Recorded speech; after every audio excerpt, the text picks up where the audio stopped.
말씀을 함께 살펴보려고 합니다. 로마서의 오늘 12장 1절 2절에 변화와 분별, 12장 2절에 나오는 말씀이거든요. 마음을 새롭게 함으로 변화를 받아 하나님의 뜻을 분별하도록 해라. 모든 것은 선택이고 판단이고 집중이고 그렇습니다. 이사도 내가 가고 시집도 내가 가고 모든 건 내가 선택, 판단, 결정하는데 우리가 어떻게 하면 하나님께서 기뻐하시는 쪽으로 그런 판단을, 분별을 할 수 있을까요? 사람은 관리 대상이 아니고 분별을 해야 된대요. 사람은 이렇게 똥개 훈련시키듯이 훈련시켜서 신랑 삼는 게 아니고 사람은 40살이 지나면 변하는 것보다 죽는 게 빠르대요.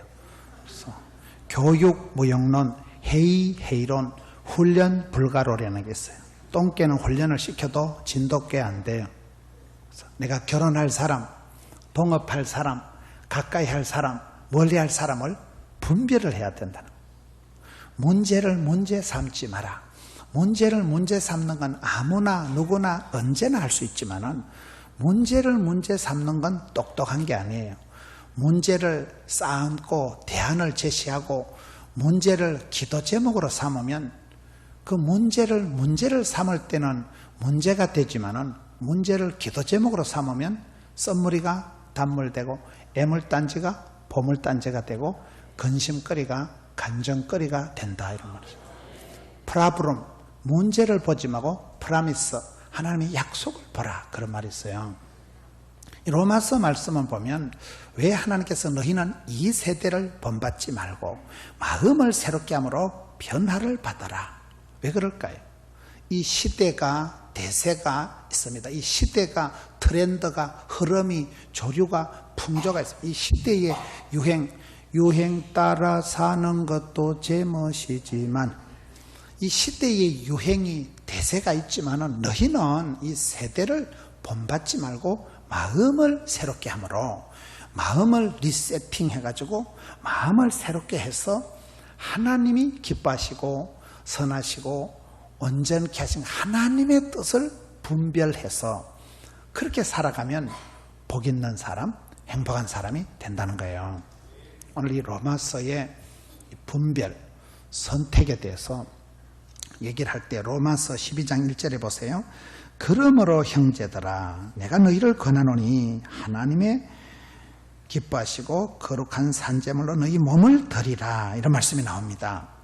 이 로마서 12장 1절에 그러므로 라는 단어가 처음 나와요.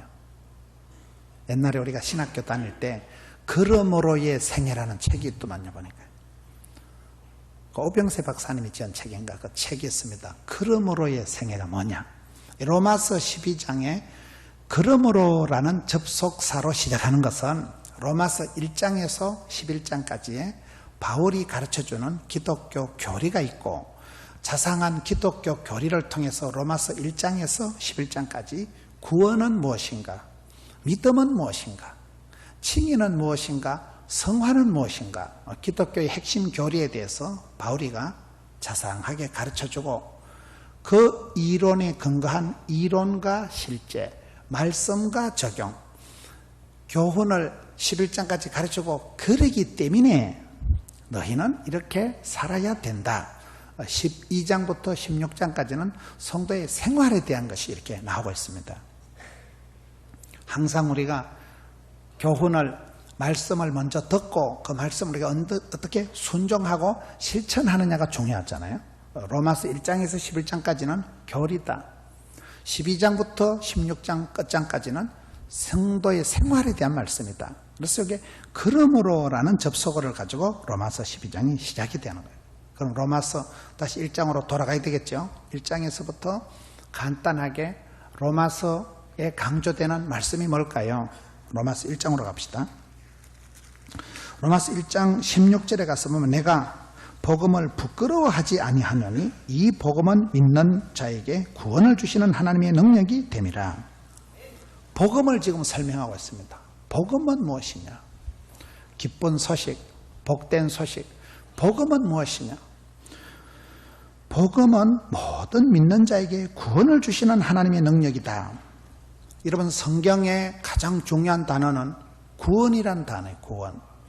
구원은 시범 빼기 이론을 말하는 게 아니고, 구원받았다는 것은 성공이다, 축복이다, 웰빙이다, 행복이다, 이것을 몽땅 합친 말이 구원이란 단어. 성경에서 가장 중요한 단어가 구원이란 단어인데, 요즘은 2단, 3단 같은 것들이 뭐 구원이다, 영생이다 이런 걸 다 쓰니까 2단, 3단들이 기독교의 핵심 용어를 빼앗아갔다 이런 말들이 있어요.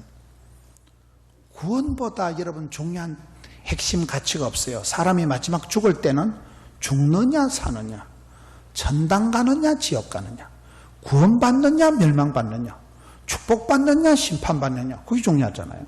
그래서 구원을 누가 받느냐, 모든 믿는 자에게 구원을 주시는 하나님의 능력이 복음이라는 거예요. 로마서에서 강조하는 것은 1장 17절에 오직 의인은 믿음으로 말미암아 살리라. 이신덕이 믿음으로 구원받는 것. 신앙의 구호가 있습니다. 믿음으로 구원받고, 행함으로 축복받고, 순종으로 쓰임받고, 겸손으로 보존하고, 사랑으로 이긴다. 믿음으로, 오직 의인은 믿음으로 말미암아 살리라. 이게 로마서의 가르침이거든요. 로마서 1장 16절 내가 복음을 부끄러워하지 아니하노니, 사도 바울이 지금 복음을 설명할 때 내가 복음을 부끄러워하지 않는다. 많은 사람들은 복음을 부족한 것으로 창피하게 생각하는 사람들이 있기 때문에 나는 복음을 부끄러워하지 않는다. 디모데후서 1장에도 8절에 가보면 디모데야 갇힌 나를 부끄러워하지 마라. 복음과 함께 고난을 받아라. 저는 요즘 제가 성경을 보면서 가장 제가 은혜 받는 말씀이 아니하며 시리즈예요. 아니하며 시리즈가 뭐냐? 시편 1편에 보면 복 있는 사람은 악인의 길을 따르지 아니하며 죄인의 길에 서지 아니하며 오만한 자리에 앉지 아니하며, 아니하며가 많이 나오는 것은 강한 부정은 강한 긍정을 얘기합니다. 복덩어리, 복 있는 사람은 어떤 사람일까요? 악한 생각을, 꼼수를, 잔머리를 안 굴리고 죄인의 길, 오만한 자리에 자리된 관심도, 생각도, 호기심도, 꿈도 안 꾸는 거예요. 마음이, 멘탈이 치유가 되고 회복이 되고 썬뿌리가 사라지고 콤플렉스가 없어지고 스테레스가 사라지고 마음의 스트레스가 제로 포인트가 되고 마음의 콤플렉스가 치료가 되고 마음의 어두운 거, 더러운 거, 거시기한 것들이 다 소재가, 청소가, 힐링이, 테라피가 돼가지고 그런 거 멘탈이 아주 해맑은 상태를 복 있는 사람이라 하는 거예요. 왜? 악인의 길을 따르지도 아니하며 죄인의 길에 오만한 자리에 가지도 서지도 아니하니까 말귀를 잘 못 알아들으시는데, 고린도전서 13장에 가서 보면 사랑장이 나오는데, 사랑은 오래 참고, 사랑은 온유하며, 오래 참는 것도 어려운 겁니다. 참고 버티고 개기고 그것도 어려운 거예요. 사랑은 오래 참고, 사랑은 아무나 하나 태진한테 가서 물어보세요. 사랑은 온유하며, 온유하다는 것은 야생마가 길들여진 상태를 온유하다는 거예요. 꽃빛 불린 망아지 같은 게 기고만장 날뛰는 게 임자를 만나가지고 훈련을 받아가지고 천리마가 되고 적토마가 되고 백마가 되고 준마가 되고 그런 그 상태, 외유내강한, 아주 속에는 엄청난 파워가 있지만 겉으로는 젠틀한 것이, 스마트한 것이 아주 부드럽게 나타나는 외유내강한 상태를 온유하다는 거예요. 그 다음에 사랑을 설명하는 고린도서 13장에 보면 아니하며가 8판 나와. 8판. 시기하지 아니하며, 자랑하지 아니하며, 교만하지 아니하며, 자기유를 구하지 아니하며, 성질내지 아니하며, 아니하며가 8판 나오더라고요. 말귀를 잘 못 알아들으시는데, 그러니까 우리가 부정적인 어두운 그런 삐딱한 까칠한 부분이 회복이 되고 치료가 되고 그런 그 멘탈이 아주 이렇게 강해진, 깨끗해진 상태가 복 있는 사람이고 사랑의 사람이다 이 말이에요. 그래서 여기 또 복음은 부끄러워하지 아니하며, 복음은 부끄러워할 게 아니고 순전한 기독교, 완전한 말씀, 정밀한 말씀, 복음을 나는 부끄러워하지 않는다. 복음을 부끄러워하지 않으니 이 복음은 모든 믿는 자에게 구원을 주시는 하나님의 능력이 됨이라. 믿음으로 구원받는 거예요. 믿음으로. 잘났어, 똑똑해서, 깨끗해서, 훌륭해서 구원받는 거 아니에요. 오직 믿음으로 구원받는 거예요. 솔라 피데, 솔라 그라티아, 솔리데오 글로리아, 이 솔라 시리즈가 있어요. 오직 믿음으로, 오직 말씀으로, 오직 은혜로, 오직 성경으로, 오직 믿음으로 구원받는다. 모든 믿는 자는 하나님의 구원을 주시는 능력이 됨이라. 이 능력을 두나미스, 다이나마이트와 어건이 같다 그러죠. 다이나마이트와 같다.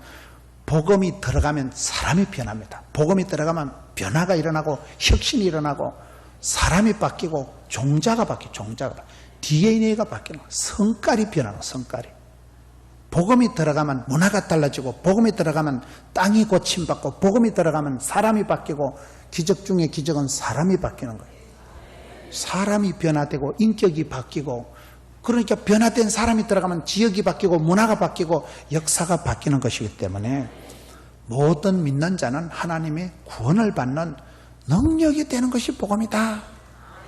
그러면서 복음에는 하나님의 의가 나타나서 믿음으로 믿음에 이르게 하나니 복음에는 하나님의 의가 나타난다.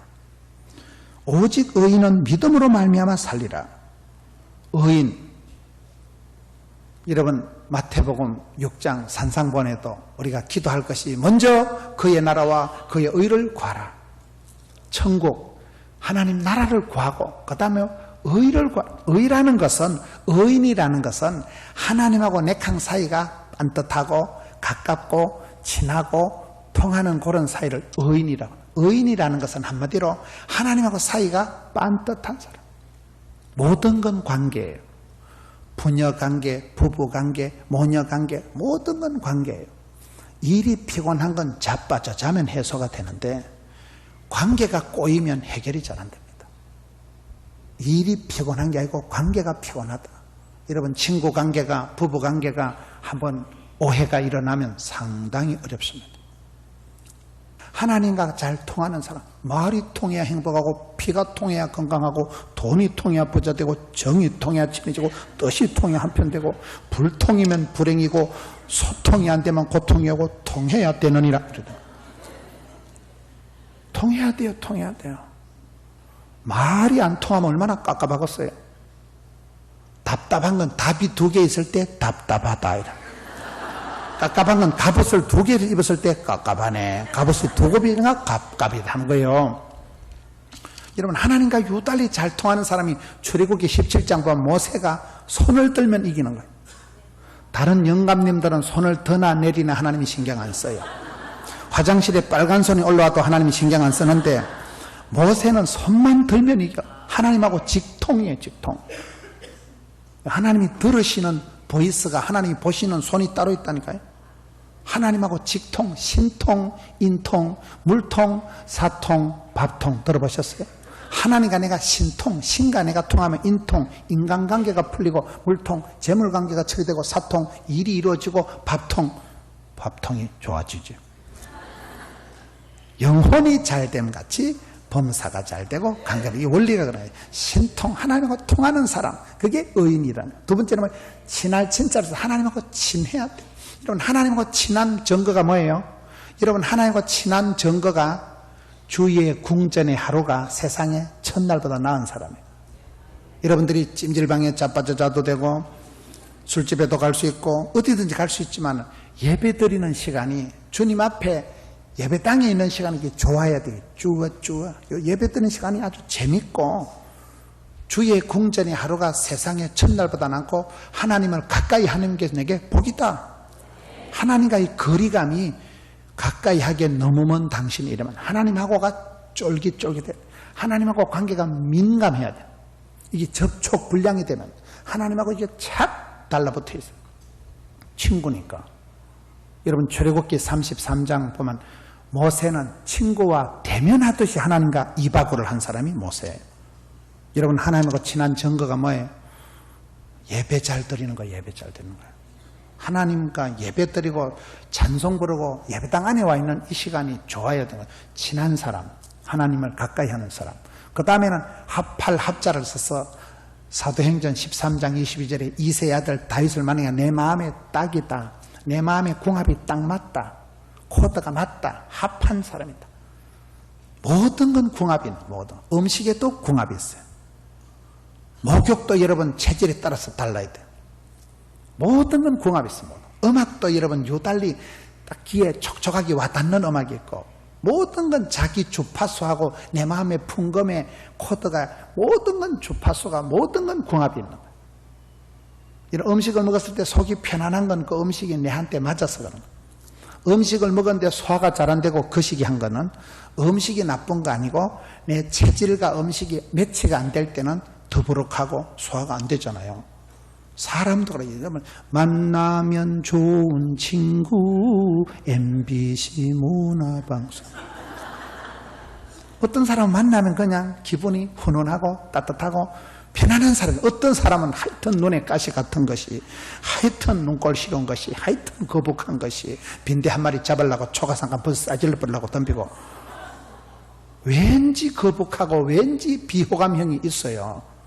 사람은 이게 감정이라는 건 윤리도 없고 도덕도 없고 별이 가는 대로 꼴린다는 거예요. 여러분 잠옷실에 애기들 한번 보세요. 진짜 귀여운 애들이 있어. 막 인형처럼 막 손가락이 꼼지락꼼지락, 눈이 막 초롱초롱 해가지고요. 완전 귀여운 애들이 있어요. 어떤 애들은 보면 진짜 꼴보기 싫은 애들이 있어요. 저놈은 5년 전에 내 돈 떼먹고 도망간 놈하고 딱 닮았다. 왠지 비호감형 있다니까. 사람은 준 거 받은 거 없이 매력이 가고 땡기고 필이 통하고 편안한 사람이 있고 거북살스러운 사람이 있다 이 말이에요. 모든 건 궁합이라는 거예요. 하나님하고 마음이 딱 통한 사람이 다윗이에요. 이새의 아들 다윗은 내 마음이 합한 자다. 시편 57편에 다윗은 내 마음을 확정하고 확정해 사오니 비파와 소금아 깰지어다 새벽을 깨우리로다. 내 마음의 풍금을 연주를 해서 튜닝을 해서 이거를 튕겨가지고 솔로가 되고 듀엣이 되고 코러스가 되고 목소리를 높여가지고 찬송이 되고 일파가 되고 만파가 되고 레미제라블이 돼가지고 사운드 오브 뮤직이 돼가지고 겁나게 허벌나게 새벽을 깨우고 악기를 두드려가지고 합주가 되고 비파와 소금아 깨가지고 불의 명곡이 되는 게 다윗의 노래예요. 그게 새벽을 깨우리로다. 하루 중에 제일 애매한 시간이 새벽이에요. 밤도 아닌 것이 낮도 아닌 것이, 일어나서 친구한테 휴대폰 하기도 이상한 것이, 라면을 한 봉다리 삶아 먹기도 거시기한 것이, 잠을 자기도 거시기한 것이, 이 밤도 아닌 낮도 아닌, 일본 말로 하면 아리까리하고, 독일 말로 애매모호하고, 프랑스 말로 알쏭달쏭하고, 중국 말로 갸우뚱하고, 아프리카 말로 긴가민가하고, 영어로 헷갈리제이션 시간이 있어요. 그걸 새벽이라고 했어요. 새벽 제일 찝찝한 시간, 그 새벽을 우리가 살아가다 보면 흑암의 어둠에 속한 애매가 모호한 그 시간을 박살을 내는 걸 새벽을 깨우리로다. 그 다윗의 속의 마음의 풍금을 주파수를 높여가지고 볼륨을 이빠이 데스네 키워가지고 사랑해요 목소리 높여 경배해요 주님께. 사무엘하 23장 다윗은 이스라엘의 노래 잘하는 사람. 다윗은 사무엘상 16장에 보면 악기를 연주할 때 뮤직 테라피에서 사울왕의 정신병이 두통, 치통 다 날아가고 머리가 유쾌, 상쾌, 통쾌하게 만들 만큼 음악 치료를 한 사람이 다윗이에요. 악동 뮤지션 알아요? 목동 뮤지션이라고. 여러분 하나님이 그 시대에 쓰신 사람들은 하나님하고 친한 사람, 통한 사람, 마음에 쏙 드는 사람, 하나님을 감동시켜드는 사람, 이런 사람을 의인이라고 한다 이 말을 좀 하고 있는 거예요. 의인이라는 것은 시편 92편에 보면 의인은 종려나무같이 번성하고 레바논의 백향목같이 성장하리로다. 늙어도 고목나무에도 꽃이 피고 늙어도 진액이 풍족하니까 골다공증이 안 오고 늙어 빠져도 이파리가 푸르고 청청하고 상록수의 복을 받고 널푸른 복을 받는다는 게 의인의 축복이에요. 의인. 시편 37편 25절에 의인의 자식은 버림을 당하거나 빌어먹는 법이 없다는 거예요. 그래서 우리 할아버지 할머니들이 어르신들이 빤듯하게 깃발을 들고 주를 바라보고 의인의 반열에 서면 주를 따라가고 주를 사랑하고 주님 마음에 코드를 맞춰서 주님 마음에 합한 자, 주를 기쁘시게 하는 자가 되면 하나님이 그 가정을 붙드시는 거예요. 의인의 반열에 서야 돼. 의인의 반열. 하나님하고 친하고 하나님하고 통하고 하나님 마음에 합하고 신앙생활을 즐거울 낙자를 써서 즐겁게 해야 돼. 즐겁게. 주의 궁전의 하루가 첫날보다 낫고 내 기도하는 시간이 귀하고 즐겁고. 의인이 되면 여러분, 의인의 자녀는 하나님이 붙드신다. 의인은 기도가 달라야 돼요. 먼저 그의 나라와 그 일을 구하면 뒷감당은 하나님이 다 해주시는, 나머지는 보너스로 하나님이 붙여주신다. 이 셈법이 돼 있대. 복에 복을 더하사 지경을 넓혀주시고 할 때, 복은 더하셈, 돈은 곱하셈, 나이는 뺄셈, 웃음은 나누셈, 건강은 지키셈. 이 셈법이 잘 돌아가야 돼요. 여기에 보세요. 복음은 하나님의 의가 나타나서 오직 의인은 믿음으로 말미암아 살리라. 이거이 로마서에 도도히 흘러가는 사상이에요. 이신덕이 사상. 믿음으로 산다. 의인은 그렇습니다. 저는 의인을 생각할 때 하나님 앞에 빤듯한 사람이다 하면 제가 두 가지를 생각을 해요. 요즘은. 첫째는 하나님을 경외하는 사람이에요. 의인은. 경외한다는 뜻은 세 가지 뜻이 있어요. 하나님을 경외하는 것이 지식의 근본이잖아요. 하나님을 경외한다는 뜻은 세 가지다. 첫째, 두려워한다. 둘째, 공경한다. 셋째, 사랑한다. 이 세 가지가 같이 매치가 잘 안 되는 감정인데, 신앙의 세계에서는 하나님을 대할 때는 하나님은 약간 무서운 것이, 그러면서도 공경스러운 것이, 그러면서도 사랑스러운 것이, 세 가지가 절묘하게 합쳐지는 것이 하나님을 경외하는 거예요. 의인은 하나님을 경외하는 자다 할 때 제가 말씀드리고 싶은 것은, 하나님을 경외한다는 것은 여러분 하나님을 향한 두려움이 있어야 돼요. 두려움. 오늘 이 시대는 제가 봤을 때는 겁대가리를 상실한 시대가 되어버려요. 하나님을 두려워하지 않습니다. 발톱에 때만큼도 안 여겨요. 하나님에 대한 두려움이 없어진 시대예요. 아나무인 기고만장 이렇게 흘러가는 거예요. 하루 강아지 범무서운 줄 모른다고 하나님 향한 두려움이 없어진 시대라니까요. 여러분, 인간관계를 보시면 우리가 어떤 어른들을 대할 때, 우리가 목사님을 대할 때, 교회의 어떤 중요한 어르신들을 대할 때 약간 두렵고 약간 조심스럽고 약간 부담스럽고, 차라리 그 관계가 좋아. 그냥 아무 데나 들이대고 막 니끼 내 거고 내끼 내 거고 이런 사이는 오래 안 가. 꼭 뒤탈이 나거든. 인간관계에서도요, 여러분 어느 정도 그 경외심이 있어야 돼요. 사람에 대한 경외심, 시간에 대한 경외심, 모든 살아있는 것에 대한, 강아지 한 마리라도 저는 경외심을 우리가 회복해야 된다고 봐요. 이런 겪어보세요. 유달리 친하고 유달리 막가파처럼 그렇게 친한 사람은 오래 안 간다니까요. 그렇게 친하다가 유통기한이 짧아. 몇 달만 지나면 또 그런 원수가 없어. 내 모든 과거를 다하는 고기 싸돌아 다니면서 나발나발하기 때문에 굉장히 위험한 존재가 되는 거예요. 여러분, 인간관계에 있어서, 신앙에 있어서 첫 단초가 경외심이라니까요.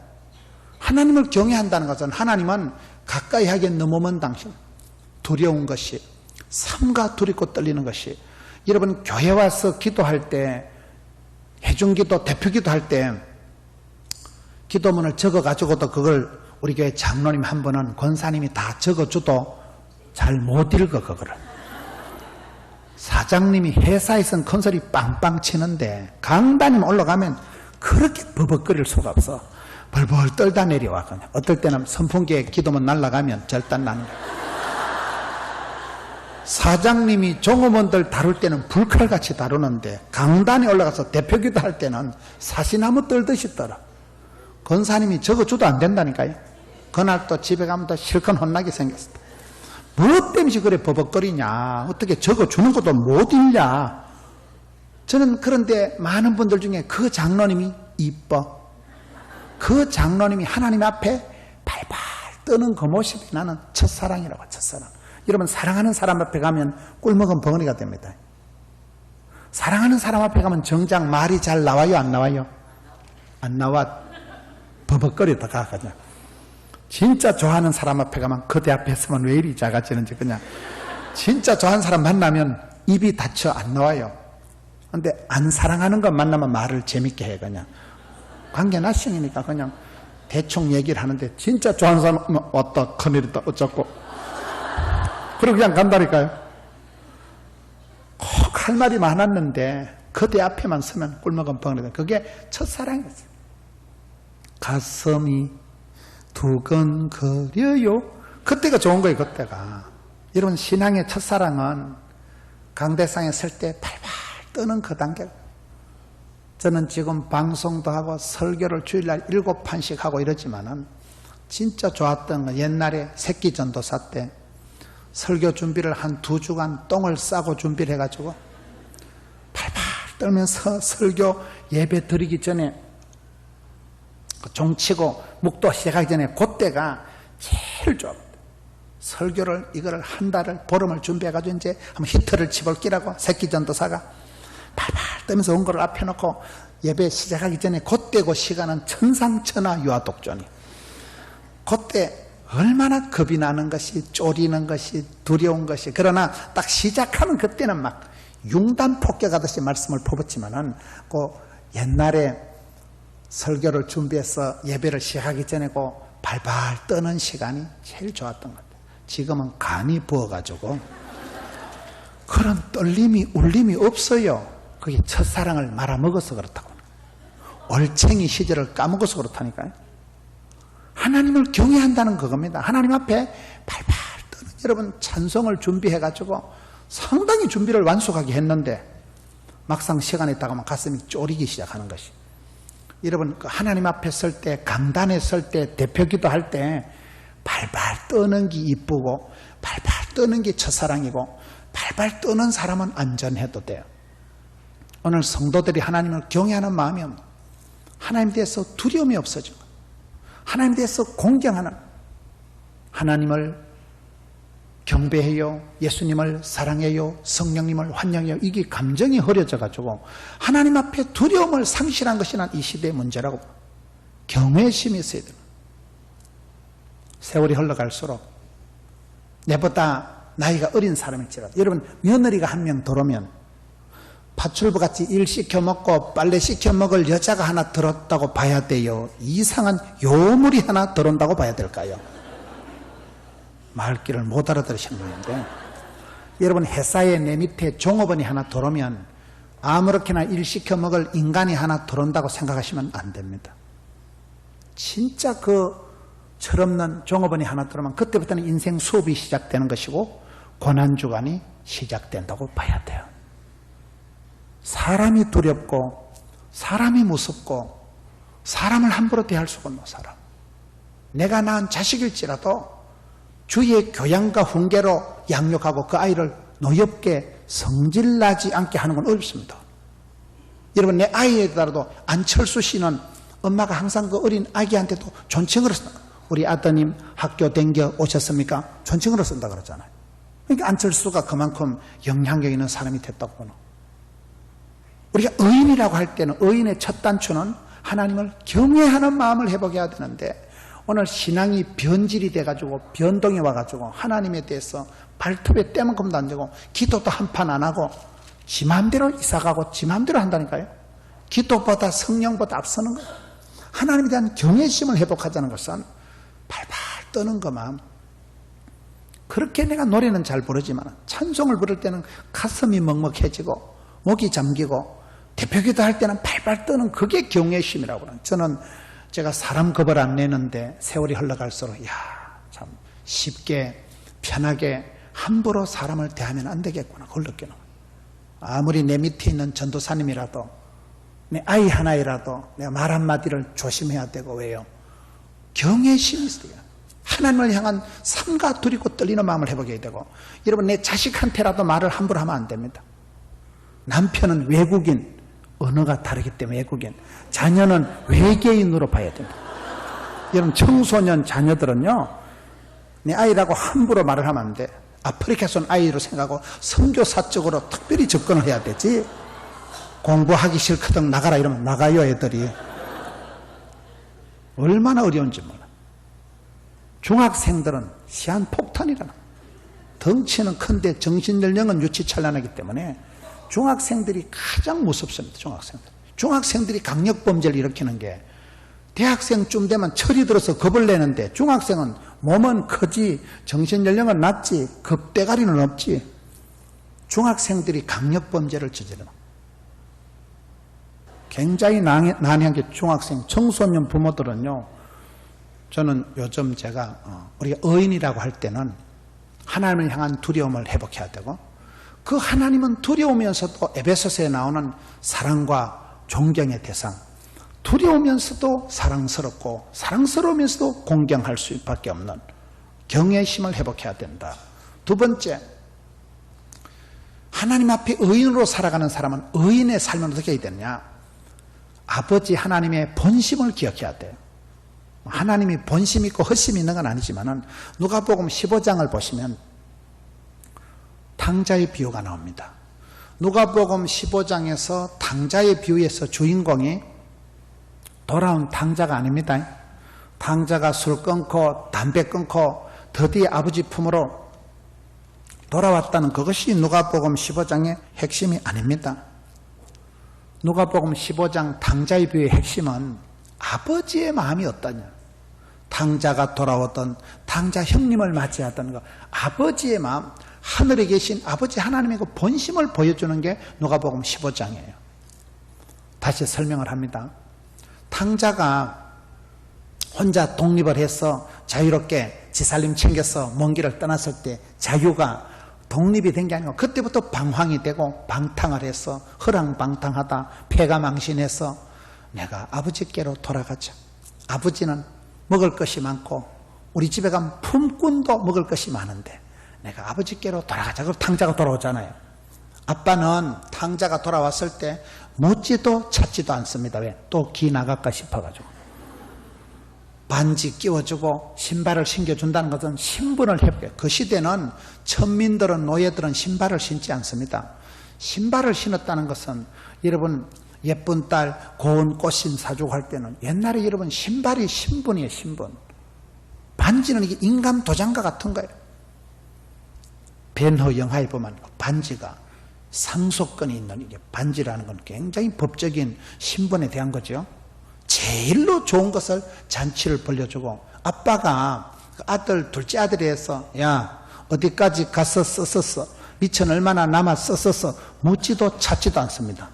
또 나갈까 싶어서 무조건 용서해 주시고 다 받아주는 거 아빠의 한없는 사랑을 가르쳐주는 게 누가복음 15장의 핵심이에요. 저는 여기서 강조하고 싶은 것이 장남을 한번 보세요. 장남이 밖에 나갔다 돌아왔을 때고 상황을 잘 이해를 하셔야 돼요. 장남이 하나밖에 없는 동생이 돌아왔을 때 가장 열받잖아요. 어떤 사람은 뭐 살찐 송아지가 그날 열받았다 이러던데 죽으니까. 장남이 하나밖에 없는 동생이 돌아왔을 때 왜 흥분했을까요? 이 장남의 마음을 잘 보시면 장남은 가출도 안 한 것이 자기는 자기의가 강한 자기의가. 나는 둘째 저놈하고 나는 종자가 다르다. 나는 아버지 마음 아프게 한 적이 없고 나는 가정을 굳게 지키고 가출도 안 하고 나는 이 가정의 모든 대소사 일을 잘 챙기고 나는 멋진 아들 틀림없는 장남 자기 자랑 자기의가 강했던 아이가 장남입니다. 그게 무슨 문제가 있을까요? 아빠의 본심은 여러분 제가 설명을 좀 과격하게 할게요. 집구석이 개판이 되더라도 집구석의 살림살이가 엉망진창이 되더라도 장남은 집구석을 내비두고 나가서 둘째를 찾아와야 돼요. 둘째를. 이런 말귀를 못 알아들으시는데 누가복음 15장에는 잃어버린 세 가지가 나옵니다. 100마리 양 중에 잃어버린 한 마리 양, 10드라크마 중에 잃어버린 동전 1개, 두 아들 중에 잃어버린 하나들. 거기에 누가복음 15장의 핵심은 따라합시다. 찾도록 찾지 않겠느냐. 따라합시다. 불을 켜고 찾지 않겠느냐. 누가복음 15장에서는 아버지의 본심은 집안에 살림살이 조금 더 하는 게 눈이 아니고 잃어버린 한 마리 양을, 잃어버린 동전 하나를 불을 켜고 찾도록 찾지 않겠느냐. 이게 핵심이에요. 그러면 장남이 잘하는 것은 살림살이 챙기고 있는 거 관리해 먹는 게 중요한 게 아니고 집안 살림이 엉망진창이 되더라도 냅두고 나가서 불을 켜고 찾아서 둘째야 집에 가자. 아버지가 네 때문에 잠을 못 주무신다. 둘째를 찾아서 대불고 오는 게 아버지의 마음을 시원케 하는 거예요. 제가 봤을 때 오늘 우리 한국교회 성도님들이 당자 누님이나 당자 형님뻘 되는 것들이 많아. 여기도 보면 짜다라 죄 지은 것도 없고 가출도 해본 적은 없지만은 은근슬쩍 골 때리는 사람들이야. 아버지 마음을 허파를 뒤집어 놓은 건 당자가 아니에요. 당자 형이라니까요. 남들 보기엔 최고로 착하다 소리 다 들으면서 아빠의 본심은 찾도록 찾아오는 거예요. 여러분 여기 안에 있는 분들다 교회 밖에 있는 분들에 대해서 관심이 있어야 돼요. 불을 켜고 찾아와야 돼요. 데리고 와야 돼요. 잃어버린 자에 대해서. 하나님의 마음은 우리 모두가 구원받는 하나님의 자녀들이 다 잘 되는 거예요. 그 아버지의 마음을 본심을 기억하면 불을 켜고 나가서 둘째를 멱살을 끌고 와야 된다니까요. 근데 우리는 기껏 착한 사람이 뭐요? 있는 거 관리를 잘해. 관리를. 교인 한 5명 모여가지고 맨날 사치기 사뽀뽀 이렇게 사는 게 낫겠어요? 가서 제자 삼고 한 500명을 전도하는 게 낫겠어요? 아버지의 본심은 잃어버린 한 아들에게 관심이 있다니까요. 우리의 관심은 그 놈은 어차피 베린 놈이고 우리는 가출도 안 하고 우린 그래도 착한 사람이고 교회 안에서 우리끼리 잘하는 이게 넌센스라는. 의인은 하나님 앞에 반듯한 사람은 아버지 마음을 편케 해드리고, 여러분 학생은 선생님 말을 잘 들어야 되고 환자는 의사 선생님 말을 잘 들어야 병이 낫고 양떼들은 여러분 하나님의 말씀을 잘 들어야 은혜를 받는 거예요. 하나님 아버지의 본심이 뭐라고? 의인은 하나님을 기쁘시게 하나님을 영화롭게 하는 사람은 하나님 본심은 잃어버린 둘째에 대해서 관심이 있기 때문에 집안 살림이 엉망진창이 되더라도 냅두는 게 나아. 그거 신경 쓰지 그 관리, 성도는 관리 대상이 아니에요. 관심 대상, 관심 대상. 관리 체제로 가면 안 돼. 관리 체제. 저도 목회를 하면서 그런 걸 느낍니다. 언제부터 내가 교인을 관리하려고 덤비고 보험회 사무소 관리하듯이 전화질 해가지고 뭐 김집사 어제 안 왔던데 왜 안 왔어? 교인은 관리 대상이 아닙니다. 관심 대상이고 그 영혼을 위해서 기도하고 관심을 가지고 필요를 살펴보고 케어를 하다 보면 나의 기쁨이요 나의 면류관이 되고 내가 저 집사님 위해서 얼마나 울고 내가 저 집사님에서 얼마나 기도해주고 그런 존재가 돼야 되지. 출석이나 점검하고 지난주 왜 빠졌어? 뭐 빚제의 확인하듯이 그거 아닙니다. 저는 당자 형님의 넌센스가 아버지 마음하고는 상관없이 지 혼자 열심이고 지 혼자 착했다는 사실이에요. 이거 아닙니다. 의인은 하나님과 관계가 반듯하고 좋은 사람은 하나님을 첫째 경외하는 마음, 한 영혼에서 작은 일이 돼서 삼가 두리고 떨리는 마음, 경외심, 두려워하고 공경하고 사랑하는 마음을 회복해야 되고, 둘째는 늘 아버지의 본심을 기억하잖아. 하나님이 진짜 되기를 원하시는 게 뭐냐? 하나님의 부르심, 시대의 요청, 내면의 절규, 교회의 필요를 생각해서 내가 나가자, 가서 잃어버린 영혼을 되돌고 오자. 이게 아버지 마음을 기쁘시게 하는 거예요.